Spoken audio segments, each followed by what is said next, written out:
Bonjour à toutes et à tous, bienvenue, c'est Smart Impact, l'émission de celles et ceux qui font de la transformation environnementale et sociétale un axe fort de leur stratégie. Et voici le sommaire. Mon invité, c'est Alexandra Cochet, responsable du pôle food, alimentation et de la campagne Veganuary en France de l'association L214. On fera le bilan 5 années après le lancement de la première campagne. Dans notre débat, on va parler de la qualité de l'eau de nos villes, alors qu'une nouvelle étude menée par l'UFC Que Choisir et l'ONG Génération Future révèle la présence d'un nouveau polluant éternel dans une majorité de communes testées. Et puis, dans notre rubrique Startup, vous découvrez Merci Polo qui ambitionne de devenir le Vinted de la pièce automobile d'occasion. Voilà pour les titres, c'est parti, c'est Smart Impact.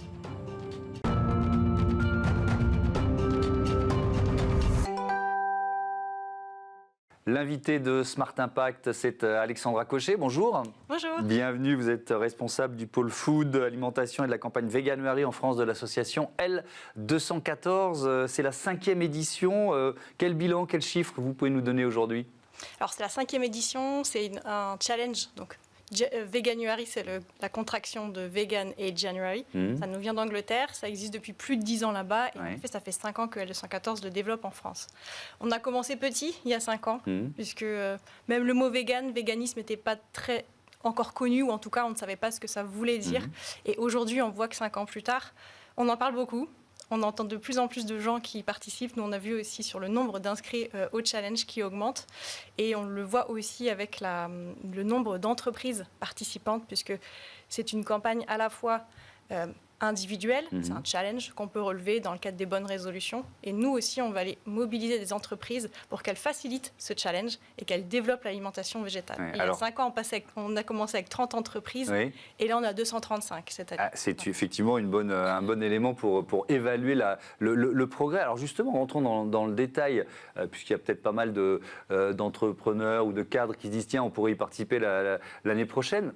En quoi ça consiste? Comment une entreprise peut aider, inciter? C'est quoi, de la sensibilisation tout simplement, ou ça peut aller au-delà? Alors c'est un peu plus que ça justement, on va chercher tout type d'entreprise déjà, ça va du petit commerce de quartier jusqu'aux enseignes de grande distribution, aux grandes chaînes de restauration. L'idée c'est d'avoir une couverture, une offre la plus large possible. Il y a aussi les fabricants, les industriels qui peuvent participer ils vont participer de plusieurs sortes. Donc évidemment il y a une partie sensibilisation parce qu'ils vont parler de l'alimentation végétale, ils vont en parler positivement, mais on va les inciter à aller un petit peu plus loin.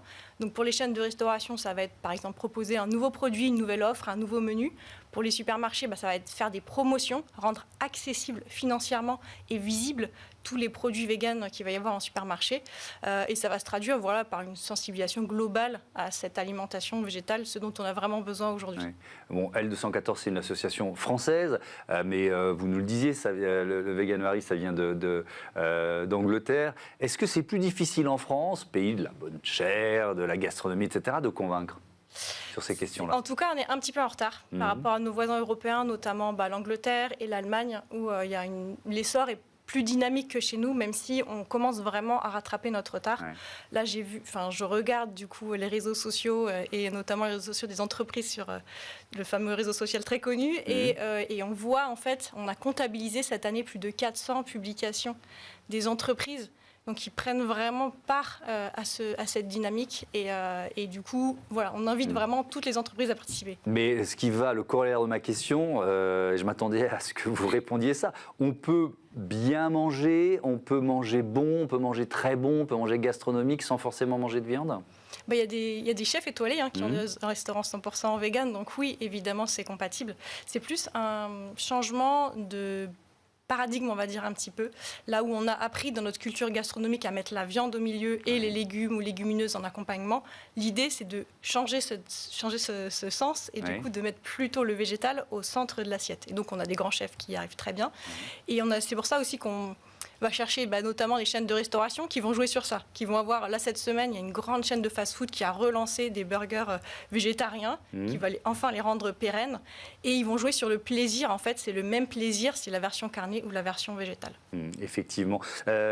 En quoi le fait de se lancer un défi, c'est un bon moyen de finalement peut-être aller jusqu'au bout et arrêter de manger de la viande?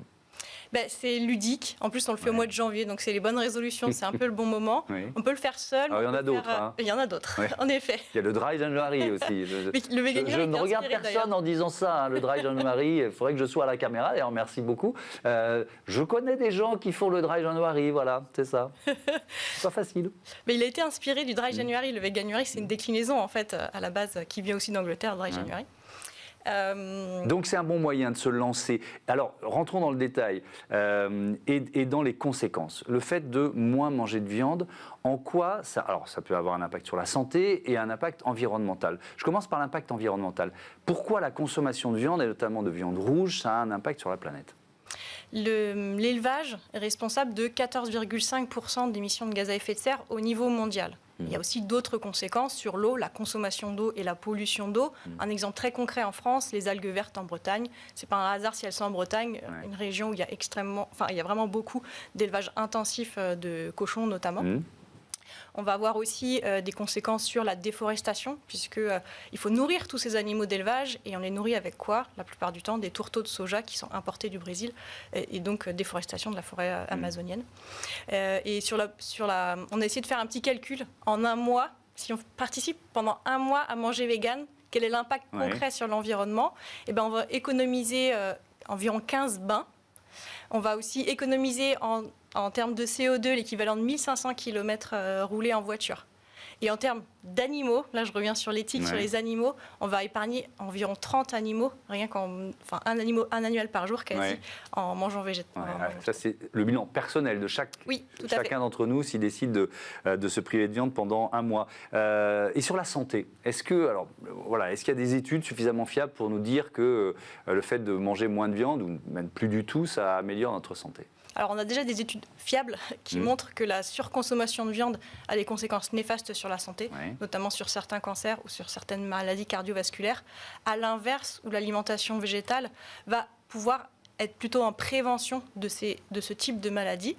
On a de plus en plus d'études justement sur le végétal, parce que ça a été un petit peu en retard par rapport à... mais ça, depuis quelques années, ça explose. Et là, il y en a encore une qui est sortie cette semaine sur 21 000 Américains, où ils montraient justement les bienfaits sur les maladies cardiovasculaires notamment. Alors, on doit vous poser la question 20 fois par jour, mais sur les carences alimentaires, le fait de renoncer à la viande et donc aux protéines liées à la viande, comment on compense ? Alors, le Veganuary, c'est avant tout découvrir l'alimentation végétale. On ne va pas forcément devenir vegan à la fin du Veganuary. J'ai bien compris, mais il y a quand même cet objectif au loin. Tout à fait. Donc, sur un mois, il n'y a pas de question de santé à condition qu'on mange diversifié, équilibré, mais comme n'importe quelle alimentation au final. Si vraiment on décide de devenir 100% vegan, il y a juste un élément qu'il faut prendre en compte, c'est la vitamine B12. Mais le reste, en allant chercher dans les légumes, dans les fruits, dans les légumineuses, dans les céréales, dans les oléagineux, en fait, il y a tout ce qu'il faut pour être en bonne santé et quel que soit l'âge de la vie, on peut être enfant ou senior ou adulte classique en étant vegan. On peut faire ce choix à n'importe quel âge ? Oui, tout à fait. Il n'y aura pas de conséquences médicales ? À condition que l'alimentation soit équilibrée, bien sûr. Oui, effectivement. En termes de santé publique, j'imagine que vous allez voir le ministère de la Santé régulièrement. Il ne reçoit pas vraiment. Mais j'allais vous poser la question. Depuis des années, en quoi un État pourrait décider de s'engager dans une démarche comme celle-là ? Alors évidemment, il y a beaucoup de conséquences. On a le secteur de l'agriculture et notamment de l'élevage qui va réagir, etc. Mais qu'est-ce que vous attendez d'un ministère sur ce thème ? Ce serait bien qu'il y ait une prise de conscience parce que l'empreinte carbone d'un Français, c'est 24% l'alimentation. Donc c'est en fait le premier poste, même au-dessus des transports.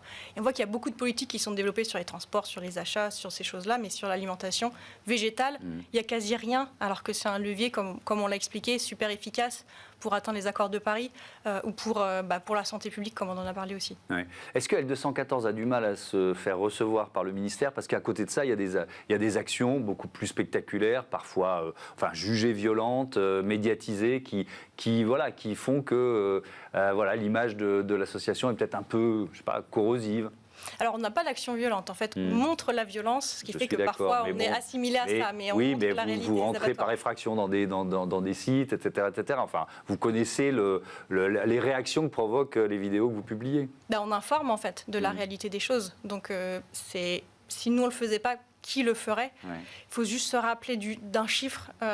C'est 3 millions d'animaux terrestres tués chaque jour en France, juste en France, pour l'alimentation.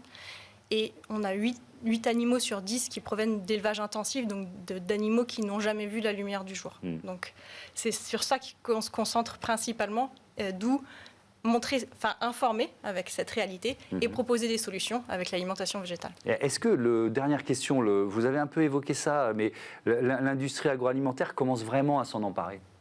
Oui, là oui. Nous, c'est ce qu'on a vu au début du Veganuary. On devait vraiment aller chercher les entreprises. Et là, elles se sont emparées de la campagne. On a même des entreprises qui ne nous ont pas contactés et ont fait le Veganuary. Je pense à des grandes enseignes de supermarchés.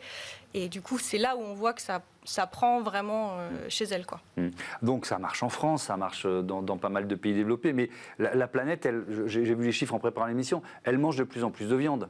C'est une progression qui est constante. C'est lié à quoi? Au développement? Plus un pays se développe, s'enrichit, plus ses habitants consomment de viande? Mais on dirait, et c'est bien dommage, parce que du coup, ça n'a jamais été aussi facile de végétaliser son alimentation. Il n'y a jamais eu autant d'alternatives, notamment en France, où on a un pays agricole avec beaucoup de ressources, donc on peut vraiment avoir... on a des merveilles en France en légumineuses, mais qui sont oubliées. On est passé de dizaines de kilos de légumineuses, donc lentilles, haricots secs, pois chiches, consommés en début du XXe siècle, à aujourd'hui, même pas une dizaine de kilos par habitant. Donc il y a vraiment eu un reversement vers la viande, alors que notre alimentation traditionnelle était plus tournée vers le végétal au final. Merci beaucoup Alexandra Cochet, à bientôt sur Bismart Merci for beaucoup. Change. C'est l'heure de notre débat, la pollution de l'eau du robinet au programme.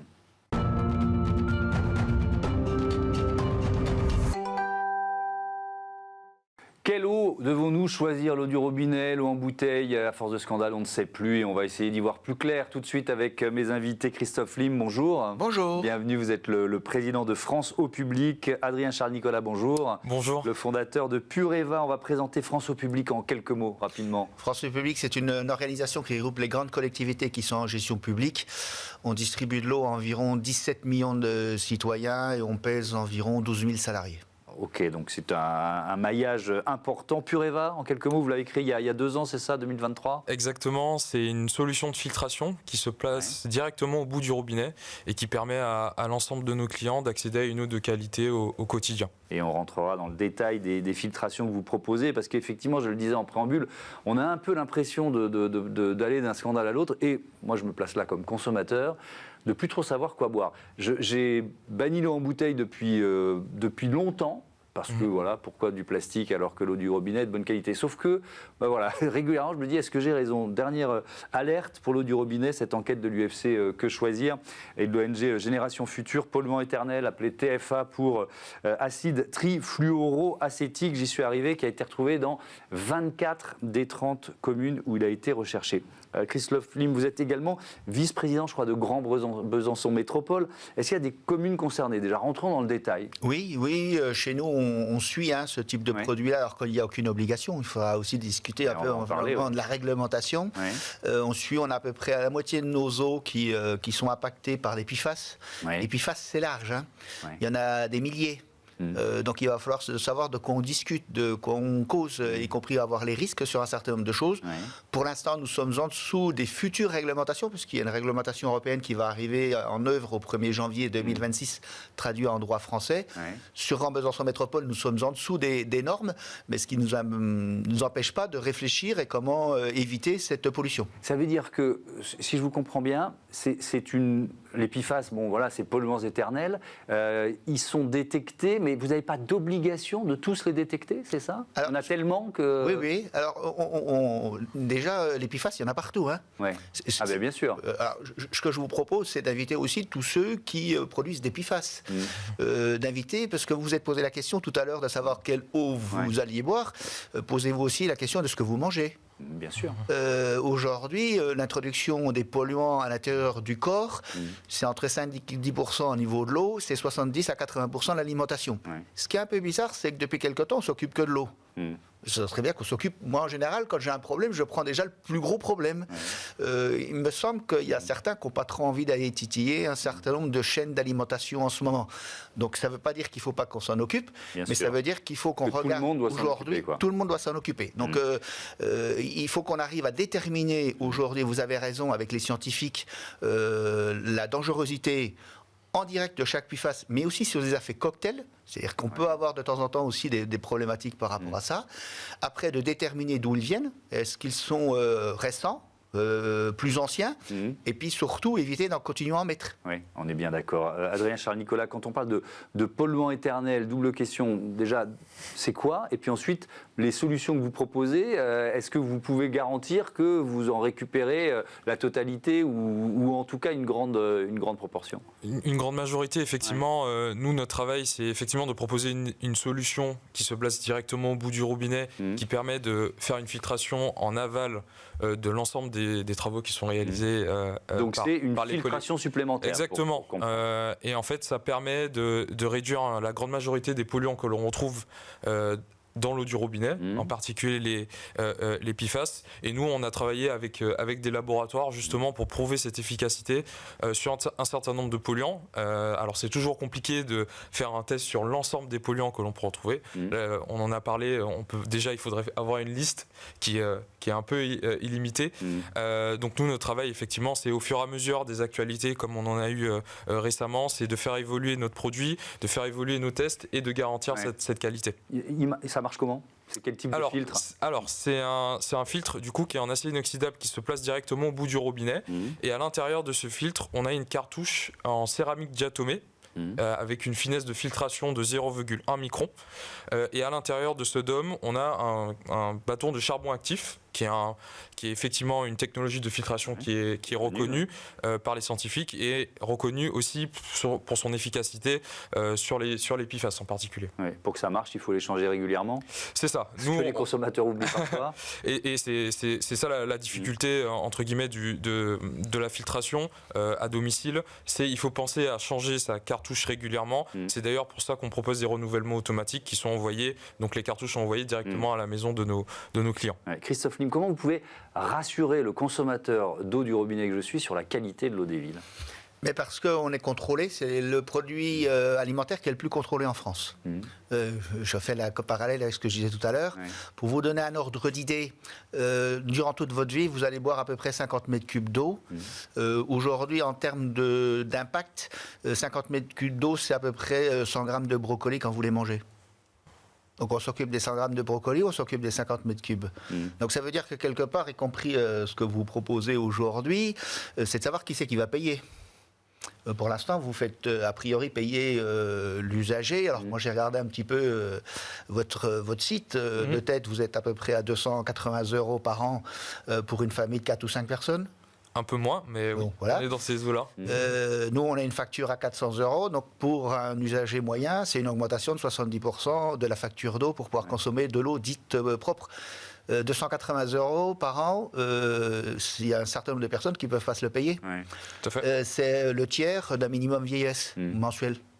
Donc ça veut dire que, bien entendu, vos produits, il faut qu'on travaille, nous, pour pouvoir rendre en toute sécurité l'eau sur un certain nombre de points. Je pense qu'aujourd'hui, elle est en grande sécurité dans une grande partie de nos populations. Et c'est ce que je disais tout à l'heure, il faut qu'on arrive à déterminer aujourd'hui ceux qui sont impactants pour la santé. On sait que les systèmes de filtration aujourd'hui, y compris les nôtres, ne filtrent pas un certain nombre de PFAS. Les nôtres industriels. Les nôtres industriels. Charbon actif, on a du charbon actif. Le charbon actif n'arrête pas les PFAS. Le charbon actif n'arrête pas les PFAS. Donc ça veut dire que quelque part, quelle que soit la structure qu'on met aujourd'hui, c'est pas là qu'il faut aller. C'est savoir comment on va éviter d'en avoir. Et ça, c'est notre gestion. Ça veut dire que quelque part, il faut qu'on détermine en amont de plus en avoir, de déterminer qui les a fait. Et on va leur demander de le payer, la dépollution. C'est-à-dire que c'est celui qui doit polluer, c'est y compris le responsable de la pollution. Il y a trois responsables. Celui qui a vendu le produit, celui qui l'a étendu et celui qui l'a autorisé. Voilà, ça veut dire que quelque part, c'est ça qu'il faut, c'est ceux-là qui doivent payer. Je vous permets de répondre à ce dont on n'en parle pas, ici, c'est le coût justement de ce travail en amont. On n'a pas parlé de la vétusté des canalisations, qui est aujourd'hui un réel problème en France hexagonale et dans les dom-toms. On a parlé effectivement du charbon actif qui est déjà un élément reconnu et c'est vrai, on continue à utiliser une méthode de filtration qui est justement utilisée par les industriels. Vaut mieux ça que utiliser une technologie qui n'a pas encore été prouvée. Donc selon moi, il y a effectivement ce travail en amont, mais en attendant, il y a toujours des populations qui continuent à boire de l'eau au quotidien. Et c'est sur ce type de population-là qu'on vient travailler.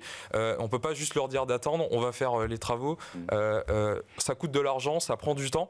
Aujourd'hui, on estime à peu près à 150 000 euros les réparations au kilomètre pour les canalisations. Au vu du nombre de kilomètres qu'il y a en France, on n'est pas prêt de tous les réparer. Donc c'est aussi un sujet.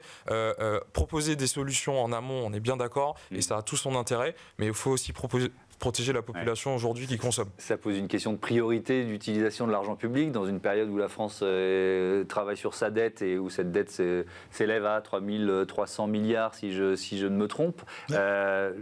Cet argent public, il faut le mettre où, d'après vous, prioritairement? Vous allez revenir sur finalement la source de la pollution et l'alimentation plus que l'eau? Oui, c'est-à-dire que quelque part, il faut qu'on supprime ces PFAS. C'est-à-dire comment on peut trouver un certain nombre d'alternatives pour les industriels, comment on peut trouver des alternatives pour les agriculteurs. Nous, on travaille par rapport à ces éléments. On accompagne les agriculteurs pour éviter, parce que là on parle des PFAS, mais il y a plein d'autres polluants sur un certain nombre de choses, sur un certain nombre de packs. Donc notre eau, pour l'instant, par rapport aux scientifiques, est buvable. Selon les normes. Moi, je ne suis pas scientifique. Oui. Je ne suis pas l'État. Je ne suis pas scientifique. Oui. Donc à partir de là, nous distributeurs, nous devons distribuer une eau de qualité qui aujourd'hui n'a aucun risque pour l'ensemble de la population. Sur la France, 97% de l'eau distribuée est dans ces normes-là sur un certain nombre de choses, et y compris nous anticipons les futures normes. Quand tout à l'heure vous parliez de l'impact des canalisations, et canalisations, il n'y a pas de PFAS dans les canalisations. L'aspect vieilleux de nos canalisations, ça a des fuites, mais ça n'amène pas de pollution. Donc ça veut dire que quelque part, on est aussi sur un espèce de phénomène de faire peur par rapport à l'eau du robinet, sur lequel nous, on rassure un certain nombre de choses. Ce qui ne veut pas dire que nous ne travaillons pas sur l'avenir. D'accord. Vous vouliez intervenir? Non, ça me paraît un peu facile de donner ces réponses-là, dans le sens où il n'y a pas plus tard qu'il y a quelques semaines, il y a eu encore des preuves que la vétusté de ces canalisations pouvait présenter des risques et des contaminations. Donc nous, on continue à travailler, on continue à proposer notre solution aux particuliers, sans faire peur, puisqu'on n'a pas besoin de faire peur. On voit bien que l'actualité fait souvent, et vous le faites. Oui, parce que je vais vous dire, on ne va pas en parler, mais il y a aussi eu le scandale sur les eaux minérales. Tout à fait, il y a les microplastiques, donc nous on essaye de proposer cette solution avec humilité et avec responsabilité, c'est surtout ça. Merci beaucoup, merci à tous les deux et à bientôt sur Be Smart for Change. On passe tout de suite à notre rubrique Startup, c'est parti.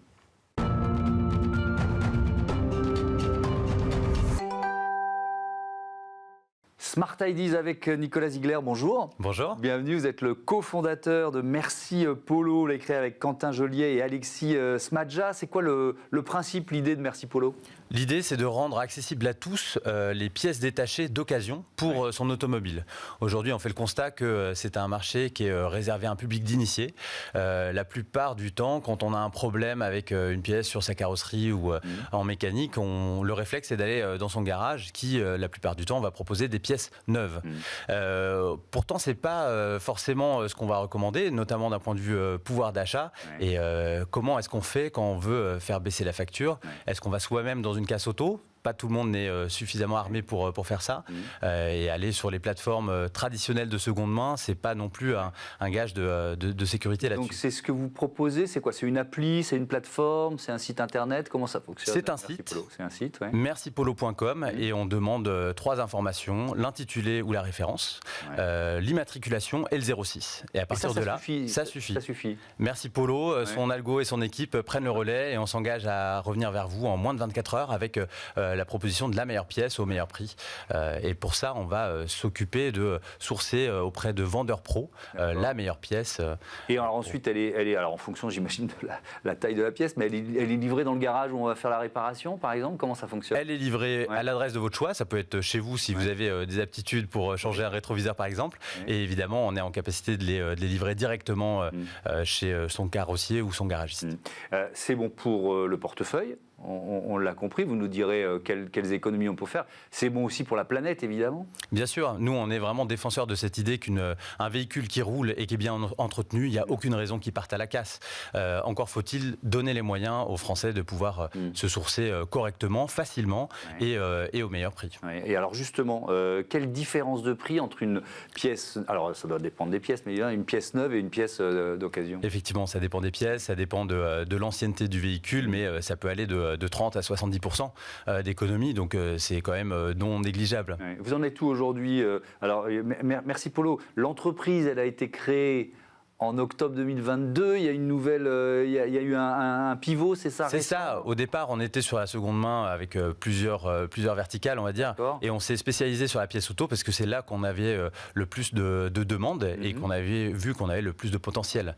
Donc là, on a créé Merci Polo en avril 2024 et au bout de 6 mois, on a déjà dépassé les 8000 requêtes sur la plateforme au point maintenant de développer une plateforme mercipolo.pro spécifiquement pour les garagistes. Absolument. Alors qu'est-ce qu'ils trouvent sur cette plateforme? Ils vont nous demander, en fait, comme les particuliers, les pièces dont ils ont besoin, en carrosserie, en mécanique ou pour des pièces de l'habitacle.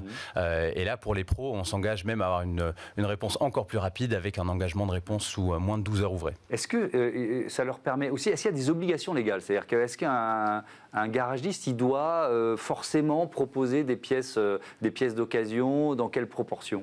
Il y a un décret depuis 2018 qui normalement oblige tous les acteurs de la réparation automobile à proposer un devis avec de la pièce neuve et un devis avec de la pièce de seconde main. Je ne l'ai pas vu souvent voilà, mais c'est normal parce qu'aujourd'hui les garagistes, rien ne leur garantit qu'ils ont un stock à proximité.